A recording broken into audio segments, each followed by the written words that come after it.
мынау жаман аурудан бүкіл елімдегі жер бетіндегі адамдарды аман сақтасын. Мына қазір келе жатып осы жерден интернет ұстады, интернеттен оқып қуанып тұрмын.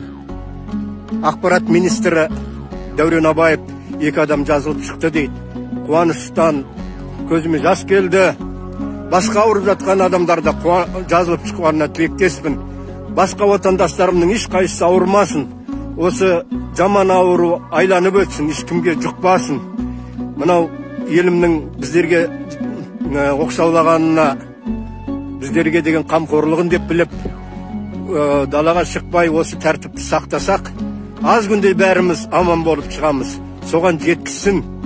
Отандастарым аман болсын. Bir туғандарым аман болсын.